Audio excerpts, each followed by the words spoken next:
A ver, vamos a iniciar la explicación de los estados financieros. Los estados financieros vienen a ser una información financiera que se elabora en las empresas para presentar al Estado cuando termina el año.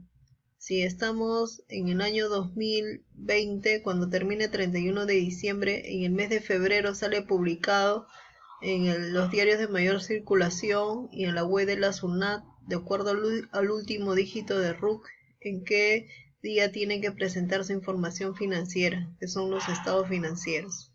Estos estados financieros vienen a ser unos cuadros sinópticos donde nosotros vamos a poder apreciar en qué situación económica y financiera se encuentra una empresa en un periodo determinado. Como les digo, los periodos se refiere a un año. ¿Por qué son importantes los estados financieros? Porque te van a mostrar en qué situación económica se encuentra tu empresa, en qué situación financiera, el origen y aplicación de recursos, y si la empresa está con mala situación económica, tiene que solicitar líneas de financiamiento. Tenemos en nuestro país 4 estados financieros.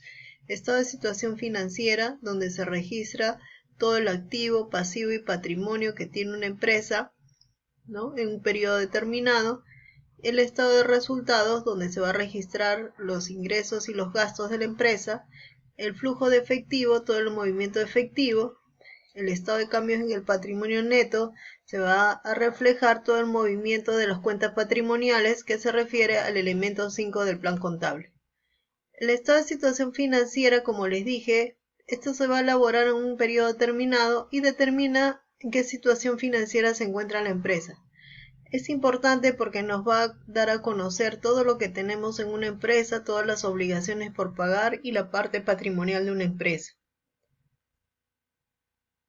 El estado de situación financiera, de acuerdo a su estructura, se divide en activo, que es todo lo que tiene la empresa, y este activo se va a subdividir en activo corriente, que es lo que tiene la empresa a un corto plazo. Cuando hablamos a un corto plazo, nos referimos al elemento 1 y elemento 2 del plan contable. Estos bienes y derechos, ¿no?, va a tenerlos la empresa en un corto plazo, es decir, menor a un año. El activo no corriente es todo lo que tiene tu empresa, pero a un largo plazo. Por ejemplo, un activo fijo se refiere a la cuenta inmueble, maquinaria y equipo. Si ustedes tienen en su empresa un terreno, un vehículo, una maquinaria, eso forma parte del activo fijo, que es un inmueble, maquinaria y equipo.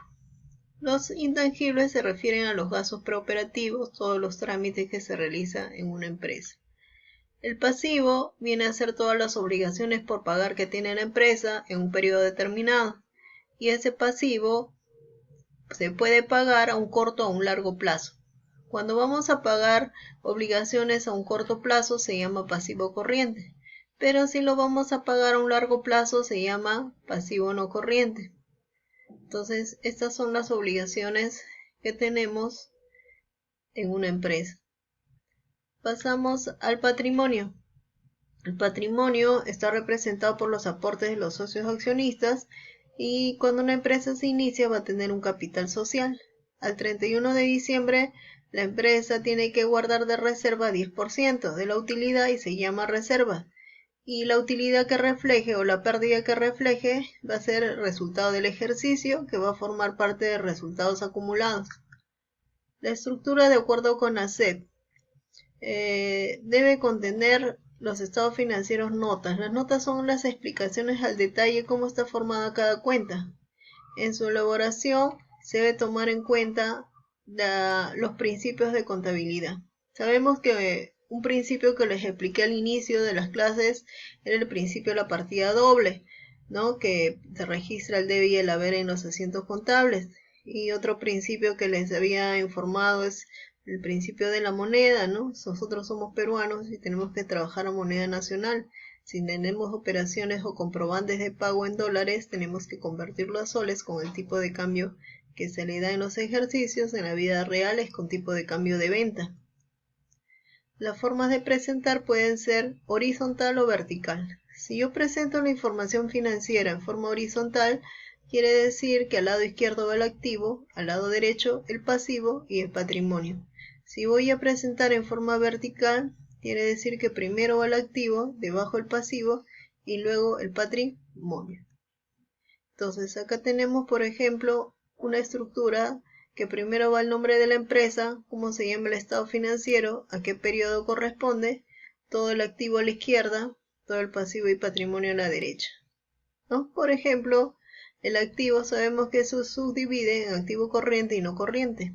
Como activo corriente, de acuerdo a nuestro plan contable, tenemos que está formado por el efectivo y equivalente efectivo, cuentas por cobrar comerciales, cuentas por cobrar diversas, existencias, que es todo lo que tenemos en el almacén, los gastos contratados por anticipado. Activo no corriente, están otras cuentas por cobrar, inmueble, maquinaria y equipo neto, otros activos. Pasivo corriente, todo lo que tenemos que pagar a un corto plazo. Sobregiro bancario se refiere cuando una cuenta de tu banco tiene saldo negativo el 31 de diciembre. Cuentas por pagar comerciales, las facturas por pagar, cuentas por pagar diversas, otros comprobantes por pagar, parte corriente de deudas a largo plazo, que si has adquirido al crédito un vehículo, una maquinaria, lo que pagues el 31 de diciembre será parte corriente, que es a corto plazo, y lo que pagues años posteriores será deudas a largo plazo, que forma parte del pasivo no corriente. También tenemos la CTS, que es un pasivo no corriente, como patrimonio, el capital social, las reservas, los resultados acumulados o resultados del ejercicio. El estado de resultados va a estar formado por los ingresos y los gastos. Ingresos, todo lo que tenemos que se origine, ya sea por ventas o por servicios.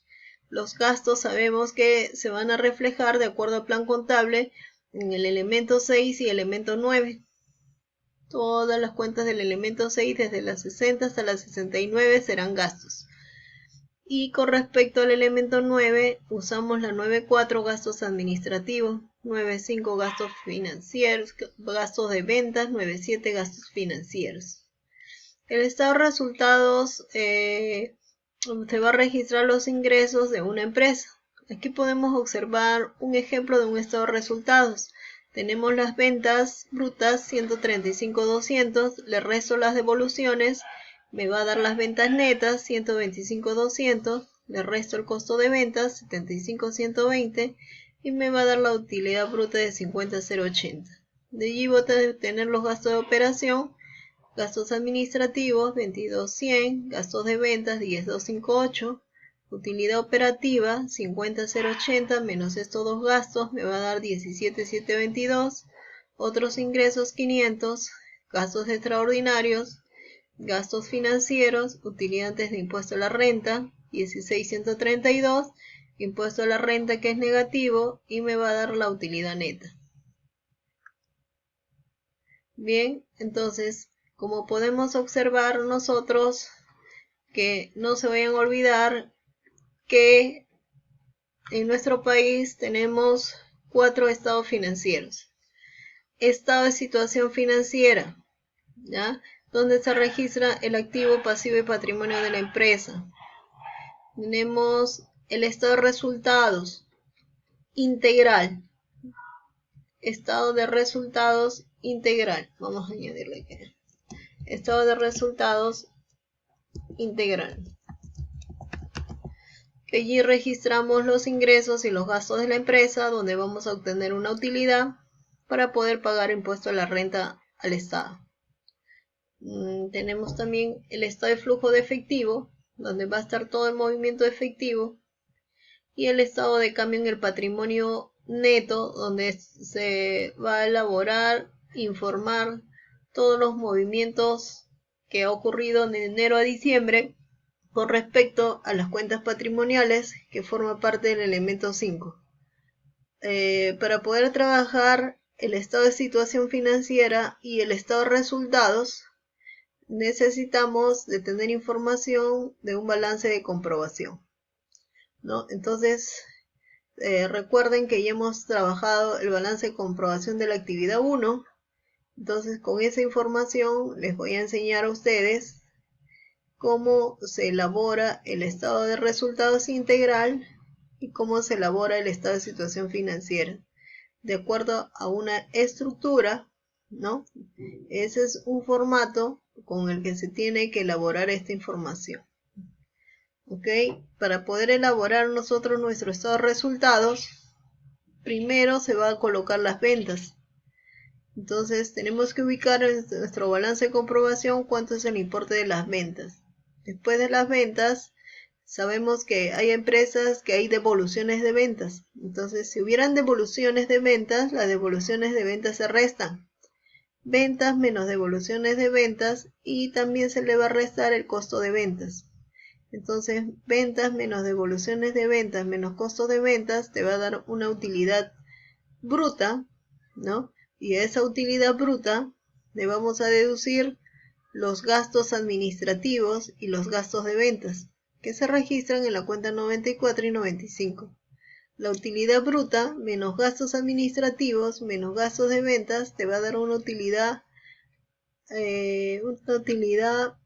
operativa.